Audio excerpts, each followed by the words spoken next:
Hello, everyone, and welcome to this episode of Let's Design Diablo. In this episode, episode 3, mostly what we're doing is some housekeeping and making sure that what we've been working on has been, it is centered and sort of makes sense from the perspective of the final design, where everything is positioned and where it will be. We're also going to do a little bit of experimentation with some texture behind the bottom bar. So let's get into it.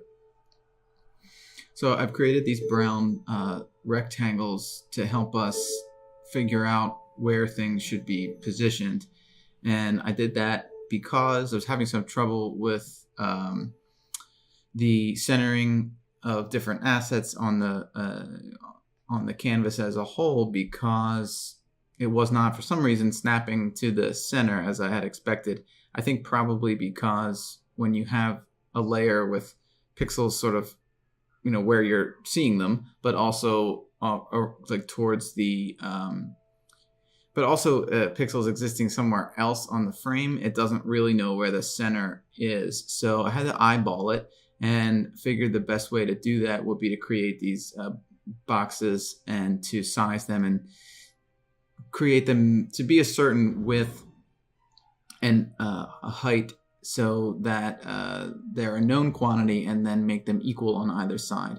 Before we get into that, though, I am working with some of the shadows behind the wing of the angel on the right hand side, just to get those exactly how we want them, and also to duplicate that divider over again to the left hand side so that it is on both sides. Also, at the end of the last video, we noticed that the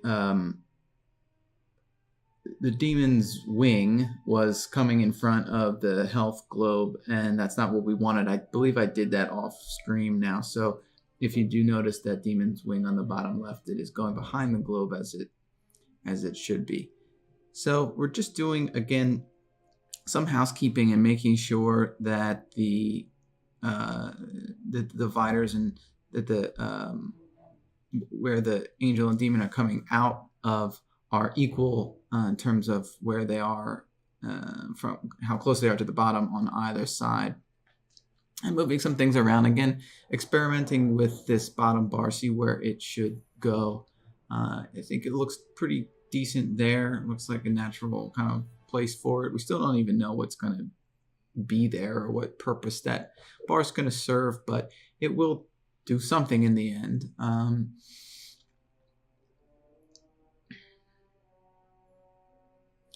In a moment, we'll bring in some textures to help us start to think about what's going to be in the background on that bottom bar. It's the shape that we want it now for the most part, and it's a matter of getting something in there so that it looks more finished and less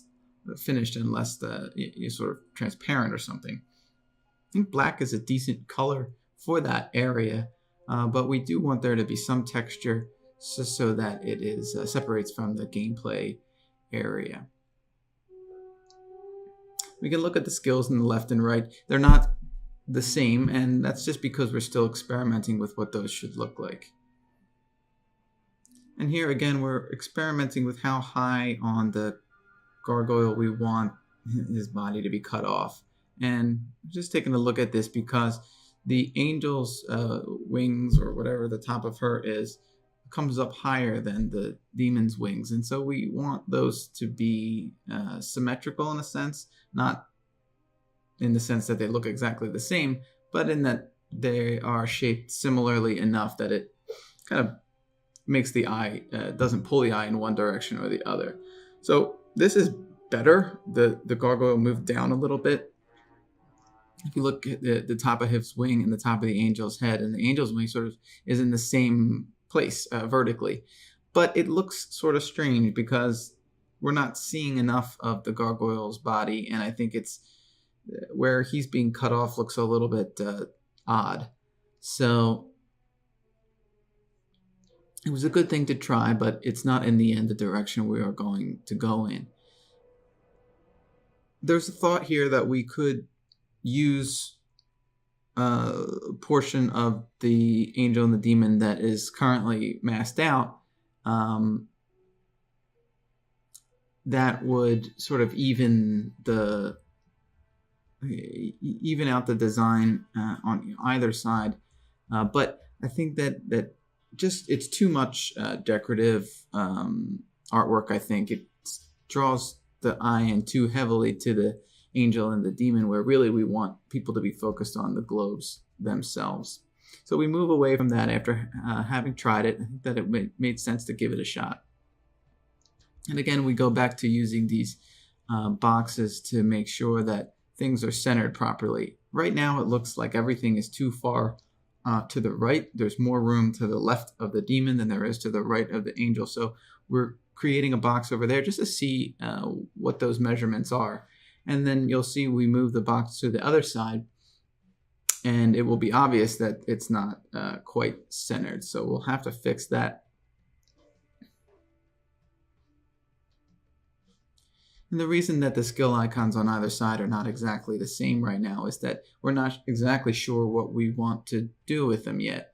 And in videos to come, you'll see that we deviate pretty heavily from what's there now. We can come back to it. I actually really do like the way both of these look on either side, maybe even more than where the design currently is, which is a few videos ahead of this. But it's nice to have these videos to look back on to see where we came from, whether we want to go forward or back a bit.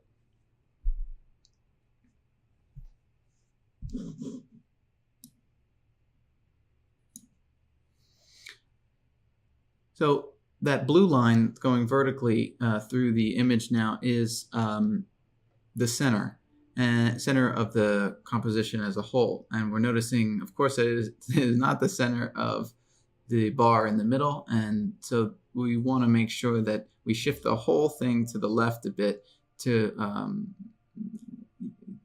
just to make sure that it is overall centered. And it's good to do this early on rather than later when there's more layers. Just everything is more complicated later on. We don't want to commit to anything now that in terms of a button or something being somewhere where there's really not room for it once things are properly centered. So we want to get that out of the way now, even though it's not the most exciting thing to watch. Some of those design elements that you see floating above, we will get to use them. They could be the border for an inventory screen or a map screen or some kind of overlay that eventually will become part of the design. And off screen now, we're selecting some assets that we will end up using. These are some pictures that I took on vacation. I've been going back to them because I think that they're a pretty good resource for textures. And now we're looking to fill in that bottom area with some sort of texture. And this ends up being more difficult than I had anticipated, but we're getting there. And we start by importing the image and rotating it so that it is generally in the right place. And we're going to have to put some filters on it and mask it properly. It's a bit of a chore to get this looking right, but it's sort of fun because this is this texture that whatever we end up using down here at the bottom sets the tone, I think, for the interface as a whole. And what sort of direction, what materials it will be made out of. I think stone is a pretty interesting option just because of the different imperfections that are in there. And this particular one we start with is not the one we end up using, but it's a good place to begin, and we can start to see what it can do for the design having it down there. So we'll want to add some filters to this and get it right there. I was just positioning it in the layer order in a proper way. We wanted to we want to add some filters that make it better, kind of fit in better with the design. And even just bringing the opacity down there, you saw briefly, helped a lot. What's making it stand out is just how bright it is against the dark background. So we're going to want to work on that. Levels is always good. One thing when I'm learning when you work with levels is that it will increase the contrast quite a bit when you pull those bars in, which sometimes you want, sometimes you don't. On an image that's already so bright, that can be cool in places, but it may make it an even starker contrast to the background. On the left and the right, near the skill icons, I do like what's happening with the textures over there, but in the middle, we're finding that it's not where we want it. So I'm just trying to use a very large brush there to mask that out and to keep what's on the sides. We're actually painting on top of the layer there, which is not what we end up wanting to do, but this, we're seeing how it seems to be working better on either side than it does in the middle. And this is something that I continue to struggle with a bit, even into the current phase of the design. But it's fine. We will definitely get there with it. So we have to adjust the shadows underneath the angel and the demon, because it's not on black anymore, and we were creating a shadow so that could create a sort of a fade that goes up into the angel and the demon on the bottom, but we don't want it to go down onto the texture itself. So now that there's some color there, you're starting to see where we were a bit lazy about where that shadow was going. So we'll have to just go back and fix that. Playing with the level some more, not really seeing what I want to see here. So just moving it around. Some things are cool, like where right under where the mana globe is there, that texture is pretty cool. I just erased it, so perhaps I didn't think so at the time, but we're going to take another stab at this with a different texture. I'm seeing some cracks that look cool in that one, and so I'm going to see if we can make anything out of that. Again, we have to properly mask it. We don't want to use that big soft edged brush. Really what I should be doing here is just with the marquee tool selecting what we don't want. There we go. And so yeah, so that's a neat texture over there, and I think that could, where that prominent crack is, it could kind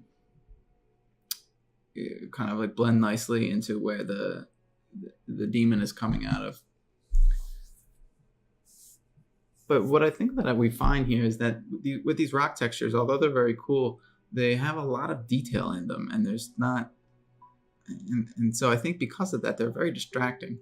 And so what I try to do here is use a blur to kind of soften all those little tiny like pock marks in the rock, and just so that it feels a little bit less realistic, a little bit less like a photograph. I think what I'm doing here by accident is putting those filters on the mask and not the actual layer. So that we'll have to go. So here we go. Now it's going onto the layer itself. And I'm noticing though that the blur doesn't look quite right because it's so uniform. So I believe what we end up trying eventually is blurring the image sort of manually with the smudge tool, which seems like a weird idea, but end up doing it. And I don't know if it's in this video or the next one that we actually do that, but that is, yeah, here we go. That is, I'm trying to find it because I never use it. Hardly ever. One thing about this tool is that it can't be a smart object anymore, so we have to rasterize the layer in order to try and pull this off. I think it does do most of what we want.